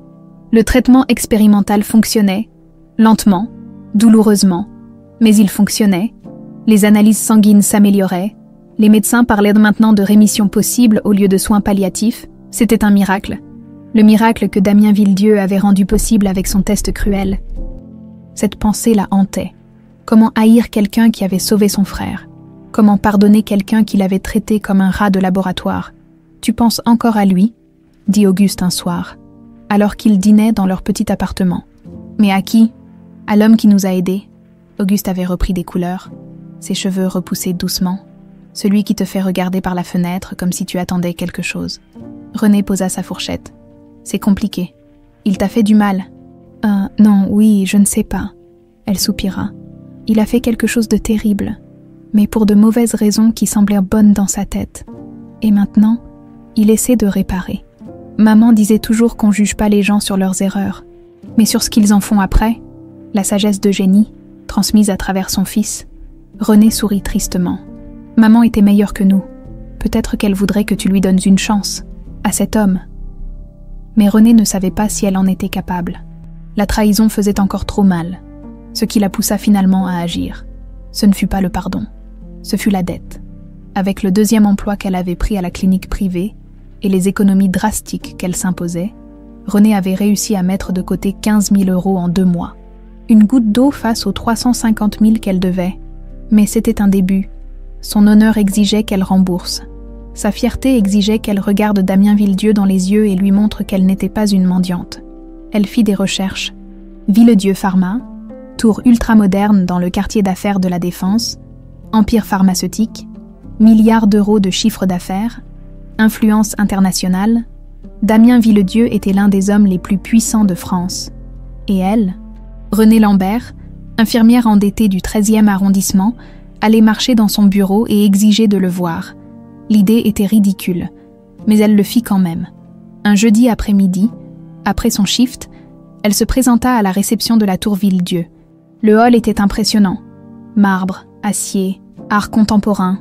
Elle se sentait minuscule dans sa veste élimée et ses chaussures usées. « Bonjour, je voudrais voir Monsieur Villedieu. » La réceptionniste, une femme impeccable en tailleur Chanel, la toisa avec un mélange de pitié et de condescendance. « Vous avez rendez-vous ?»« Non, mais c'est important. Monsieur Villedieu ne reçoit que sur rendez-vous si vous voulez laisser un message. »« Non. » René posa ses mains sur le comptoir, son regard déterminé. « Je ne partirai pas tant que je ne l'aurai pas vu. C'est personnel. Madame, je vais devoir vous demander de partir. Sinon, j'appelle la sécurité. Appelez-la. » René croisa les bras. « Je resterai dans ce hall toute la nuit s'il le faut. » La réceptionniste soupira et décrocha son téléphone. 5 minutes plus tard, un homme en costume noir, sûrement la sécurité, s'approchait, mais avant qu'il ne puisse parler, une voix résonna depuis les ascenseurs. « Laissez-la. » Damien, il était là, figé à la sortie de l'ascenseur, le visage pâle. Il avait maigri, des cernes creusées à ses yeux. Il semblait aussi épuisé qu'elle. « René. » Son nom dans sa bouche était presque une supplication. « Il faut qu'on parle. » Il hocha la tête, incapable de parler, puis il fit un geste vers les ascenseurs. « Et monte !» Le trajet jusqu'au 43e étage se fit dans un silence pesant. René serrait contre elle l'enveloppe contenant ses 15 000 €. Damien regardait le sol, les mains dans les poches, comme un condamné montant à l'échafaud. Son bureau était à l'image de l'homme. Froid, immense, impersonnel. Seule une photo sur le bureau détonnait. Une femme blonde, radieuse, avec un collier d'émeraudes au cou. Clara, René s'approcha de la photo, le cœur serré. « C'est elle ?» ?»« Oui. » La voix de Damien était brisée. La dernière photo qu'on a prise ensemble, en Toscane, 3 semaines avant l'accident. Elle était belle. Elle était tout. René se tourna vers lui, et soudain toute sa colère, toute sa détermination s'évaporèrent, parce qu'elle voyait dans ses yeux la même douleur qu'elle avait ressentie en perdant sa mère, la même solitude déchirante. « Pourquoi tu es venue ?» demanda-t-il doucement. « Pour te rendre ça. » Elle jeta l'enveloppe sur son bureau. « 15 000 €. C'est tout ce que j'ai pu mettre de côté. Je te rembourserai le reste. Ça prendra du temps. Mais je le ferai. » Damien regarda l'enveloppe comme si c'était un serpent venimeux. « René, non, garde cet argent. Tu en as besoin. Je n'ai besoin de rien qui vienne de toi. » Sa voix était dure, mais ses mains tremblaient. « Je ne veux pas être ton projet de charité. Je ne veux pas être ton expérience. Je veux juste... » Sa voix se brisa. « Je veux juste retrouver ma dignité. Ta dignité. » Damien fit le tour du bureau, s'approchant d'elle. « René, tu es la personne la plus digne que j'ai jamais rencontrée. Tu es... quoi ? Un bon sujet d'étude. Une exception intéressante à ta théorie sur la nature humaine. Non, il cria presque. Tu es la preuve que j'avais tort, sur tout. Tu es la preuve que Clara avait raison de croire en la bonté. Tu es... » Il s'arrêta, cherchant ses mots. « Tu es ce que j'ai perdu quand elle est morte.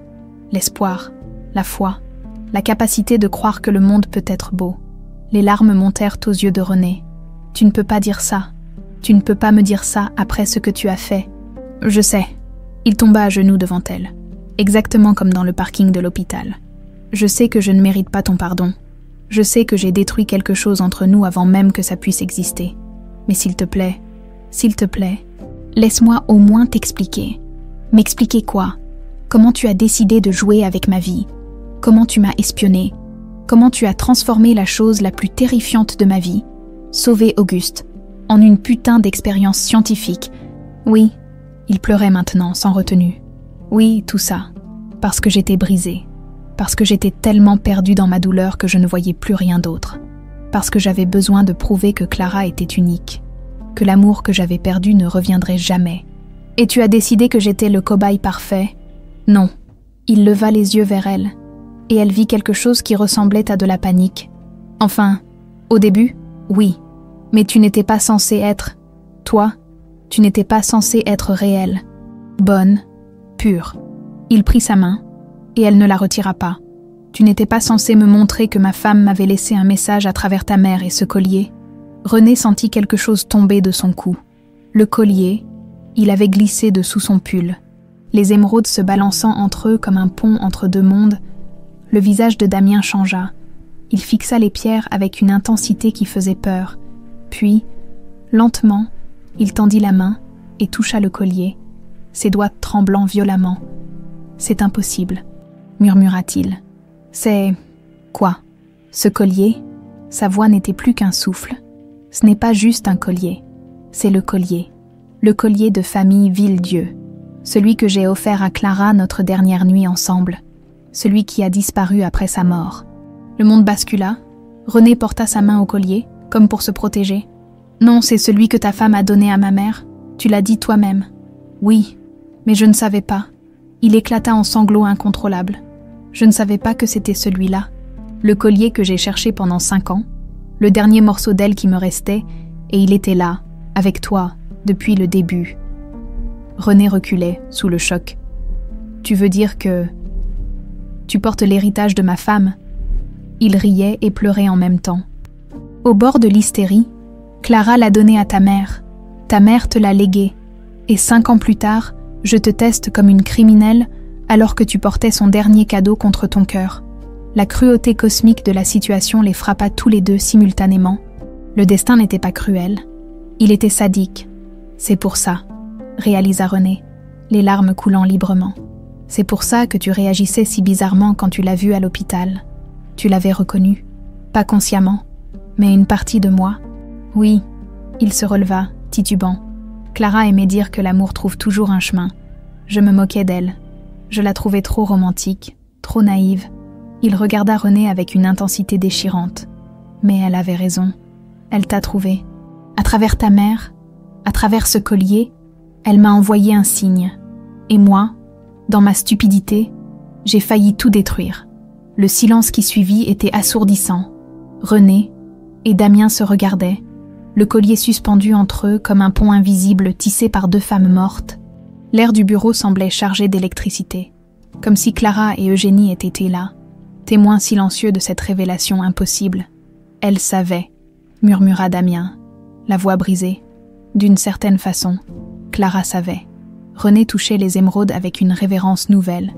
Maman me parlait d'elle, de cette dame si douce qui lui tenait la main, qui lui racontait des histoires, qui lui parlait de l'amour qu'elle avait pour son mari. Elle leva les yeux vers lui, les larmes brouillant sa vision. Elle disait que Madame Villedieu avait un chagrin dans les yeux quand elle parlait de vous, comme si elle savait qu'elle allait vous laisser seule. Damien s'effondra dans son fauteuil, la tête dans les mains. Les derniers jours, je ne pouvais pas être là. Je ne supportais pas de la voir partir. J'étais lâche. Je restais dans le couloir, incapable d'entrer. Et ta mère était avec elle quand je ne pouvais pas l'être. Maman ne vous en voulait pas. Elle disait que c'est parfois plus dur pour ceux qui restent que pour ceux qui partent. René s'assit en face de lui, le collier brillant doucement sous les lumières du bureau.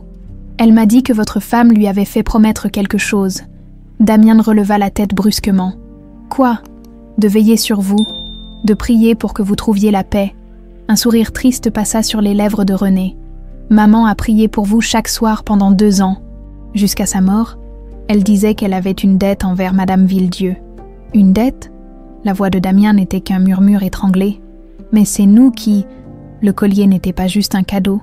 René sortit une vieille enveloppe de son sac. Jaunie par le temps, maman m'a laissé ça avant de mourir. Une lettre expliquant l'origine du collier. Je ne l'ai jamais montré à personne. Avec des mains tremblantes, elle déplia la lettre.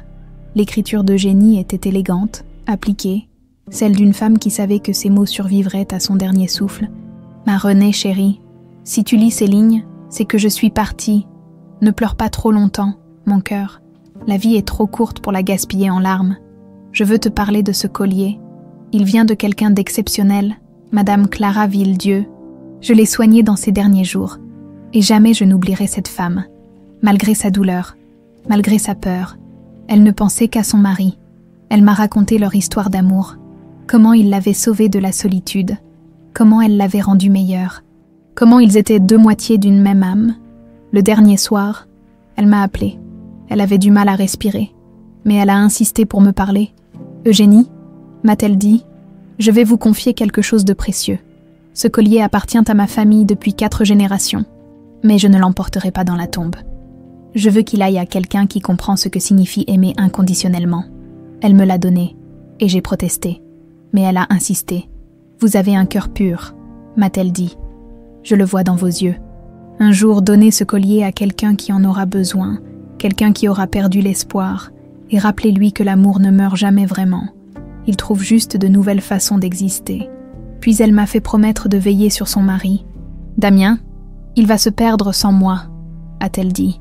Il va oublier comment vivre, s'il vous plaît.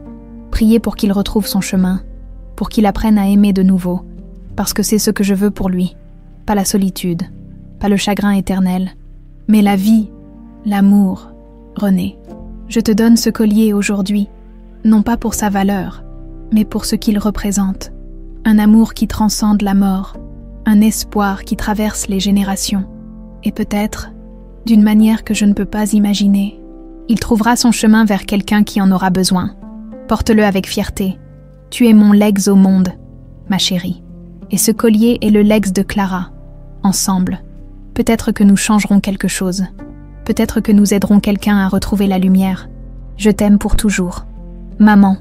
Quand René termina de lire, ses joues étaient trempées. Damien, lui, ne pleurait même plus. Il était au-delà des larmes. Au-delà de tout, elle voulait que tu me retrouves, souffla-t-il, 5 ans après sa mort, à travers ta mère, à travers toi, à travers cette chaîne impossible d'événements, elle voulait que tu me sauves. Ou peut-être, dit René d'une voix tremblante, que maman et elle voulaient nous sauver tous les deux. Les mots flottèrent dans l'air. Lourde vérité, 2 femmes mortes, 2 héritages entrelacés, et 2 cœurs brisés qui ne savaient plus comment battre normalement. Mais je t'ai trahi, dit Damien, la culpabilité le dévorant vivant. J'ai pris ce signe, ce miracle, et je l'ai transformé en test cruel. J'ai déshonoré Clara, j'ai déshonoré ta mère, je t'ai déshonoré toi. Tu étais perdu. René posa la lettre sur le bureau. Tu souffrais tellement que tu ne pouvais plus voir clairement. Ce n'est pas une excuse. Non. Elle le regarda droit dans les yeux. Ce n'est pas une excuse, mais c'est une explication. Comment peux-tu être si, il cherchait le mot, si compatissante après ce que je t'ai fait, parce que c'est ce que maman m'a appris, c'est ce que ta Clara voulait. Elle toucha le collier. Elles nous ont laissé un message, Damien. Un message sur le pardon, sur l'amour qui survit à la mort, sur la nécessité de continuer à vivre, même quand ça fait mal. Damien se leva, s'approcha d'elle. Il tendit la main vers le collier, mais s'arrêta juste avant de le toucher. « Je peux. » Elle hocha la tête. Il prit délicatement les émeraudes entre ses doigts. C'était comme toucher un fantôme, comme retrouver un morceau de Clara qu'il croyait perdu à jamais. « Elle l'a porté notre dernière nuit ensemble, » murmura-t-il. On était au restaurant, le pré-Catelan. Elle riait, les émeraudes brillaient à la lueur des bougies, et je me souviens avoir pensé que j'étais l'homme le plus chanceux du monde. Elle pensait la même chose de toi. René posa sa main sur la sienne. Maman m'a dit qu'elle parlait de vous avec une telle admiration. Elle disait que vous étiez son héros, son ancre, son foyer. Je n'ai pas été un héros. Sa voix se brisa. Je l'ai laissé mourir seule, parce que j'étais trop lâche pour affronter la réalité. Elle ne l'a pas vécu comme un abandon. René serra sa main. Elle l'a vécu comme un amour si fort qu'il ne pouvait pas supporter de la voir partir. Maman disait qu'elle comprenait, qu'elle vous pardonnait, qu'elle voulait juste que vous vous pardonniez vous-même. Les larmes revinrent, incontrôlables. Damien s'effondra contre René, et elle le tint, simplement, comme elle tenait les patients mourants, comme elle tenait Auguste quand il avait peur, comme sa mère aurait tenu Clara. « Je ne sais pas comment me pardonner », sanglota-t-il. « Comment avancer ? Comment vivre avec ce que j'ai fait, avec ce que je suis devenu, un jour à la fois ?» René caressait doucement ses cheveux, comme on console un enfant. C'est ce que maman disait toujours. On ne guérit pas d'un coup. On apprend à vivre avec la cicatrice, et peut-être qu'on apprend à en faire quelque chose de beau. Comment ? Il leva les yeux vers elle, désespéré. Comment transformer ça en quelque chose de beau ? En honorant leur mémoire. Elle toucha le collier sur sa propre poitrine. Clara et maman nous ont laissé un cadeau. Pas juste ce collier, mais leur histoire, leur connexion, la preuve que l'amour traverse les frontières de la vie et de la mort. Et qu'est-ce qu'on est censé faire de ce cadeau ? René sourit à travers ses larmes. On apprend à vivre de nouveau, ensemble. Pas comme avant, pas en oubliant, mais en se rappelant pourquoi elle voulait qu'on se trouve. Damien la regardait comme si elle était une apparition, comme si Clara elle-même parlait à travers elle. René, maman disait toujours quelque chose. Elle se souvint des mots exacts. Pardonner, ce n'est pas oublier, c'est choisir l'amour plutôt que la douleur. Choisir l'amour plutôt que la douleur. Il répéta les mots comme un mantra. Tu peux vraiment me pardonner. Après tout, je ne sais pas encore. Son honnêteté était brutale mais nécessaire. Mais je veux essayer pour maman, pour ta Clara, pour nous, parce que peut-être, elle hésita. Peut-être qu'elle savait quelque chose qu'on ne sait pas encore. Peut-être qu'elles ont vu quelque chose en nous qu'on ne voit pas nous-mêmes. Damien prit ses mains dans les siennes, les émeraudes brillant entre eux comme une constellation. Je ne mérite pas ton pardon. Je ne mérite pas ta compassion. Mais je vais passer le reste de ma vie à essayer de devenir quelqu'un qui les mérite. Ce n'est pas pour moi qu'il faut le faire. René sourit doucement. C'est pour toi, pour Clara, pour l'homme que tu étais avant de la perdre. Et là, dans ce bureau froid et impersonnel, avec le fantôme de 2 femmes extraordinaires planant au-dessus d'eux, 2 âmes brisées commencèrent le long, douloureux et magnifique processus de guérison. Ensemble, les jours qui suivirent furent étranges. Suspendus dans une réalité entre deux mondes, René et Damien ne se virent pas, mais ils se parlèrent. Pas beaucoup, juste assez pour ne pas se perdre complètement. Un message le matin. Auguste va mieux, les médecins sont optimistes. Une réponse le soir. C'est merveilleux. Clara aurait été heureuse. Des fragments de vie, des morceaux de guérison, rien de grand, rien de spectaculaire. Juste deux personnes apprenant à exister dans le même univers, après avoir découvert qu'elles étaient liées par un destin impossible. René passait ses nuits à relire la lettre de sa mère. Chaque mot prenait un nouveau sens maintenant. Un jour, donner ce collier à quelqu'un qui en aura besoin. Quelqu'un qui aura perdu l'espoir. Clara n'avait pas parlé d'Eugénie. Elle avait parlé d'elle, de René, comme si, dans ses derniers moments, elle avait vu l'avenir, comme si elle avait su que la fille de l'infirmière qui la soignait rencontrerait un jour son mari brisé. C'était insensé, impossible, et pourtant, Damien, lui, avait ressorti toutes les photos de Clara. Il les regardait différemment maintenant, pas avec la douleur déchirante d'avant, mais avec quelque chose de nouveau, de la gratitude, de la reconnaissance. Clara n'était pas partie en le laissant seul. Elle avait préparé le terrain, elle avait planté des graines qui mettraient 5 ans à germer. Tu savais, n'est-ce pas, murmurait-il à la photo où elle portait le collier, d'une façon ou d'une autre. Tu savais. 3 semaines passèrent ainsi. Puis un soir, René l'appela. Sa voix était différente, tremblante, mais pas de peur, d'émotion. Auguste est en rémission complète. Elle pleurait. Complète, Damien. Les médecins n'en reviennent pas. C'est un miracle. René, il sentit sa propre gorge se serrer. C'est incroyable. C'est grâce à toi. Elle ne pouvait plus retenir ses sanglots. Malgré tout ce qui s'est passé, malgré la façon dont ça a commencé, tu lui as sauvé la vie. Non, sa voix était ferme. Clara lui a sauvé la vie. Et ta mère, elles ont conspiré depuis l'au-delà pour que tout ça arrive. Je n'étais un outil brisé qui a quand même fonctionné. Elle rit à travers ses larmes. Damien, j'ai besoin de te voir. Quand? Maintenant. Ils se retrouvèrent au même endroit que la première fois, le parking de l'hôpital Saint-Augustin. Comme si le destin aimait les symétries, René était là, appuyée contre sa vieille voiture qu'elle avait réussi à racheter avec son salaire. Elle portait le collier par-dessus son pull, visible, assumé, quand Damien descendit de sa voiture. Elle ne bougea pas. Elle le laissa venir à elle. « Salut », dit-il simplement. « Salut ». Ils restèrent là, face à face, ne sachant pas trop quoi faire. Puis René tendit la main et toucha son visage. Un geste simple, doux, comme on touche quelqu'un qu'on pensait avoir perdu. « Tu as mauvaise mine », dit-elle. « Toi aussi. On est une belle paire. » Elle sourit tristement. 2 désastres, essayant de se reconstruire avec des morceaux cassés. « C'est possible ?» demanda-t-il. « De se reconstruire à partir de ruines. Je ne sais pas. » Son honnêteté était désarmante. « Mais je crois qu'on doit essayer, pour elle, pour Clara et maman, parce qu'elles ont cru en quelque chose qu'on ne comprend pas encore. » Damien prit sa main, celle qui touchait son visage. « J'ai tellement de choses à me faire pardonner. Je sais. Je ne sais même pas par où commencer. Commence par te pardonner toi-même. » Elle entrelaça ses doigts aux siens. « Parce que Clara t'a déjà pardonné. Maman t'a déjà pardonné. Et moi ?» Elle hésita, cherchant les mots justes. « Moi, j'apprends à le faire. Tu n'es pas obligé ?»« Si. » Son regard était intense. « Parce que la colère me détruit, la rancune me consume, et je ne peux pas vivre comme ça. Je ne veux pas devenir amère. Je ne veux pas que leur sacrifice, parce que c'est ce que c'était, un sacrifice, soit gâché par ma fierté. Sacrifice. » René toucha le collier. « Clara a donné ça à maman en sachant qu'un jour, ça reviendrait vers toi.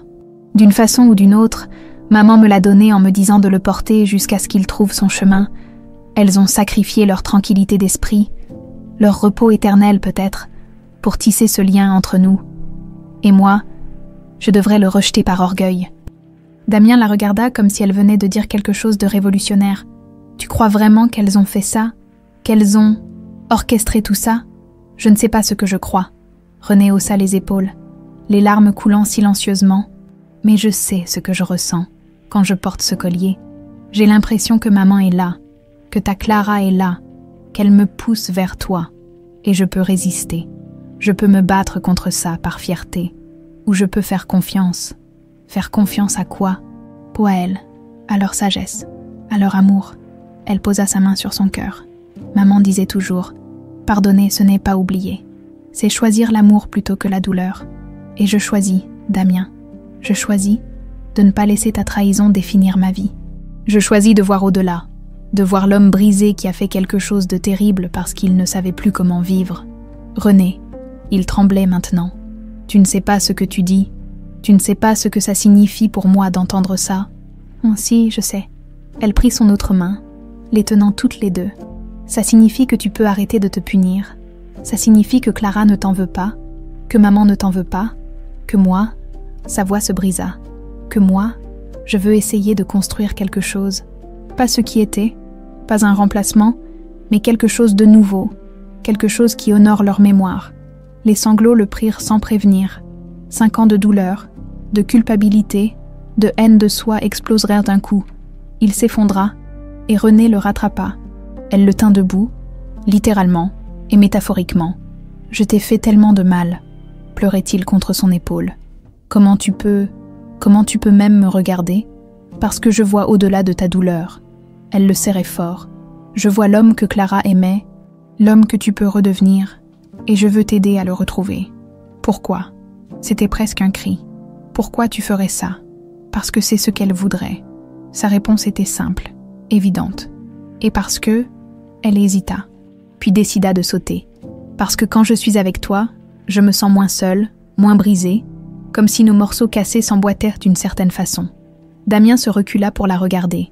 Ses yeux gris acier, si froids pendant 5 ans, étaient maintenant remplis de quelque chose qu'il pensait ne jamais ressentir à nouveau. L'espoir. « Tu sais ce que Clara disait toujours ?» demanda-t-il d'une voix tremblante. « Quoi? Que l'amour trouve toujours un chemin. » Il rit tristement. « Je me moquais d'elle. Je trouvais ça naïf. Mais elle avait raison. Elle a trouvé un chemin, à travers la mort, à travers ta mère, à travers toi. Elle a trouvé un chemin pour me ramener à la vie. Alors ne gâche pas son cadeau. » René posa son front contre le sien. « Vise, Damien. Vise vraiment. Pas comme un fantôme. Pas comme un homme hanté, mais comme quelqu'un qui a été aimé si profondément que cet amour a traversé la mort pour lui offrir une seconde chance. Une seconde chance. » Il répéta les mots comme une prière. « Avec toi, si tu veux. » Sa vulnérabilité était totale. « Si tu peux me promettre de ne plus jamais me mentir, de ne plus jamais me tester, de me traiter comme une personne, pas comme une expérience. » « Je te le promets. » Il prit son visage entre ses mains. « Sur la mémoire de Clara, sur tout ce que j'ai de sacré, je te promets de passer le reste de ma vie à être l'homme que tu mérites, l'homme que Clara aurait voulu que je sois. Et moi, dit René, les larmes coulant sur ses joues, je te promets de ne pas laisser le passé définir notre futur, de croire que les gens peuvent changer, que la rédemption existe, que l'amour, elle sourit à travers ses pleurs, que l'amour trouve vraiment toujours un chemin. Ils restèrent là, dans ce parking d'hôpital banal, sous les étoiles parisiennes indifférentes. 2 âmes brisées qui avaient trouvé, dans la douleur de l'autre, un reflet de leur propre guérison. Et quelque part, dans un lieu au-delà de la compréhension humaine, 2 femmes souriaient, leur plan impossible avait fonctionné. Leur amour avait transcendé la mort. Clara et Eugénie avaient regagné. 6 mois plus tard, le printemps avait ramené la vie à Paris. Les marronniers du cimetière du Père-Lachaise déployaient leurs feuilles tendres, et l'air sentait la terre mouillée et les promesses nouvelles.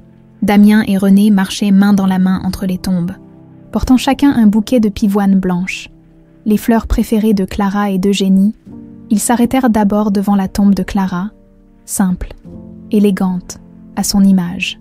Clara Villedieu, 1987-2020. L'amour ne meurt jamais, il se transforme.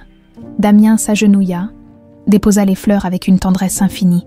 « Salut, mon amour. » Sa voix était calme maintenant, apaisée. « Je t'ai amené quelqu'un, tu la connais déjà, je crois, d'une certaine façon. » René s'agenouilla à côté de lui, touchant la pierre froide. « Bonjour Clara, merci pour tout, pour le collier, pour Damien, pour m'avoir montré que les miracles existent. » Ils restèrent silencieux un moment, le vent printanier jouant dans leurs cheveux, puis Damien parla, et sa voix portait une paix qu'elle n'avait pas connue depuis des années. « Je voulais te dire que j'ai compris, finalement. » Il sourit à travers les larmes qui perlaient. « Tu ne m'as jamais demandé de t'oublier. Tu m'as demandé de continuer à vivre. Et je suis désolée d'avoir mis si longtemps à comprendre. Désolée de m'être perdue dans ma douleur. Mais je suis là maintenant, grâce à toi, grâce à Eugénie, grâce à René. René serra sa main, et il continua. Villedieu Pharma n'est plus ce qu'elle était. On a créé un programme pour financer les traitements des patients sans ressources. On investit dans la recherche contre le cancer. Pas pour le profit, mais parce que c'est juste. On aide les familles brisées par la maladie. C'est ce que tu aurais voulu, non ? Le silence leur répondit. Mais c'était un silence doux, approbateur. Et René ? Il tourna la tête vers elle, l'amour brillant dans ses yeux. Elle m'a sauvée, comme tu savais qu'elle le ferait. Tu l'as choisie, d'une certaine façon, à travers Eugénie, à travers ce collier. Tu as tissé un lien impossible. Et maintenant je vis à nouveau. Pas comme avant, différemment. Mais je vis. René essuya ses larmes. Je vais prendre soin de lui, Clara. Je te le promets. Pas pour te remplacer. Personne ne pourrait faire ça. Mais pour honorer ce que tu as commencé, pour continuer ton legs. Ils se levèrent ensemble. Et Damien posa un dernier baiser sur la pierre tombale. Je t'aimerai toujours. Mais je vais vivre aussi, comme tu me l'as demandé. Merci de m'avoir donné la permission. Merci de m'avoir envoyé René. Ils marchèrent ensuite vers l'autre bout du cimetière, où Eugénie Lambert reposait dans une tombe modeste. Eugénie Lambert, 1968-2023. Elle a consacré sa vie à soigner les cœurs. René s'effondra presque en voyant la pierre. 6 mois n'avaient pas suffi à atténuer le manque. Maman, sa voix se brisa. Tu avais raison, surtout. Damien l'entoura de ses bras, la soutenant pendant qu'elle pleurait. Vas-y, parle-lui. Maman, Auguste va bien. René posa les pivoines avec soin. Il commence l'université en septembre. Il veut devenir médecin. Comme toi, pour honorer ta mémoire. Elle rit à travers ses larmes. Il dit qu'il veut sauver des vies, comme tu as sauvé la sienne, en m'élevant assez forte pour me battre. Elle sortit le collier de sous son chemisier. Les émeraudes brillaient au soleil. Je comprends maintenant pourquoi tu me l'as donné. Ce n'était pas juste un bijou, c'était une mission, un message de Clara, un pont entre 2 mondes. Elle toucha la pierre tombale. Tu savais, n'est-ce pas, d'une façon ou d'une autre, tu savais que je rencontrerais Damien, que ce collier me guiderait vers lui. Damien s'agenouilla à côté d'elle. Madame Lambert, je ne vous ai jamais rencontrée, mais je vous dois tout. Vous avez été là pour Clara quand je ne pouvais pas l'être. Vous avez porté son dernier message pendant 2 ans. Et vous avez élevé une fille qui... Il dut s'arrêter, submergé par l'émotion. Une fille qui m'a appris à être humain à nouveau. Maman disait toujours que les âmes se reconnaissent, murmura René, que l'amour transcende le temps et l'espace. Je la croyais romantique, naïve, mais elle avait raison. Elle regarda Damien. Clara et elle l'ont prouvé. Damien sortit quelque chose de sa poche, une enveloppe. J'ai écrit quelque chose, pour elles deux, je peux le lire. René hocha la tête, et il déplia la lettre avec des mains tremblantes. Clara et Eugénie, 2 femmes que le destin a réunies dans les moments les plus sombres. 2 âmes qui ont vu au-delà de leur propre douleur pour créer quelque chose d'impossible. Vous ne vous connaissiez pas avant, vous veniez de mondes différents, mais dans cette chambre d'hôpital, dans ces derniers jours, vous avez tissé un lien qui traverse la mort elle-même. Clara, tu as vu en Eugénie ce que tu voyais en toi-même. La bonté pure, le désir d'aider, l'amour inconditionnel, et tu lui as confié ton bien le plus précieux. Pas pour sa valeur, mais pour son symbolisme. Tu savais, d'une façon que je ne comprends pas, tu savais Eugénie, vous avez porté ce message avec grâce. Vous avez prié pour moi, un étranger, pendant 2 ans. Vous avez élevé René avec les mêmes valeurs qui ont fait de vous quelqu'un que Clara admirait, et vous lui avez donné le collier au bon moment, comme si vous saviez qu'elle en aurait besoin, que j'en aurais besoin. Grâce à vous 2, j'ai retrouvé ma vie. Grâce à vous 2, René et moi avons trouvé quelque chose que nous pensions perdu. Pas un remplacement, pas un oubli, mais une continuation. Un nouvel amour construit sur le fondement de l'ancien. Je vous promets de vivre pleinement, de ne plus gaspiller les jours que vous m'avez donnés. Je promets de prendre soin de René comme vous auriez voulu, de protéger Auguste comme un frère, de transformer Villedieu Pharma en quelque chose qui honore vos mémoires, et je promets de ne jamais oublier cette vérité que vous m'avez enseignée. L'amour véritable ne meurt jamais. Il trouve juste de nouveaux cœurs à habiter. Merci pour tout, pour votre sacrifice, pour votre vision, pour votre foi. Reposez en paix, sachant que votre mission est accomplie. Avec toute ma gratitude et mon amour éternel. Damian et René, quand il termina, le silence du cimetière semblait vibrer d'une présence invisible. René et Damian se regardèrent, et dans leurs yeux brillait la certitude que Clara et Eugénie étaient là, d'une certaine façon, témoins de leur triomphe. « On devrait y aller », dit finalement René. « Auguste nous attend pour déjeuner. » Damian sourit. Auguste était devenu comme un fils pour lui ces derniers mois. Le voir reprendre des forces, retourner à l'école, rêver d'avenir, était la plus belle récompense. Il a parlé de toi toute la semaine, il veut que tu l'aides à choisir sa spécialité médicale. Il est brillant, il fera un médecin extraordinaire. René prit sa main, comme sa mère. Ils commencèrent à s'éloigner, mais René s'arrêta. Elle retira le collier de son cou et le regarda longuement. Les émeraudes captaient la lumière du printemps, projetant des reflets verts sur sa paume. « Tu sais, » dit-elle doucement, « un jour, quand le moment sera venu, je donnerai ce collier à quelqu'un d'autre, quelqu'un qui en aura besoin. C'est le legs de Clara, le legs de maman. Il doit continuer à voyager, à guérir, à connecter. » Damian la regarda avec un amour si profond qu'il en avait presque mal. « Tu es extraordinaire, tu le sais. Je suis juste la fille d'Eugénie. » Elle sourit. « Et peut-être, d'une certaine façon, la fille spirituelle de Clara aussi. Clara aurait été fière de toi. Et maman aurait été fière de toi. » René remit le collier, pour avoir trouvé le courage de vivre à nouveau. Main dans la main, ils quittèrent le cimetière. Le soleil brillait haut dans le ciel, réchauffant leurs visages. Paris s'éveillait autour d'eux, vibrante, vivante, pleine de possibilités. Derrière eux, sur les deux tombes, les pivoines blanches dansaient dans le vent. Et si on regardait attentivement, on aurait pu voir que les pétales formaient presque un sourire. Clara et Eugénie reposaient en paix. Leur mission était accomplie. Leur amour avait triomphé de la mort, du temps, de la douleur.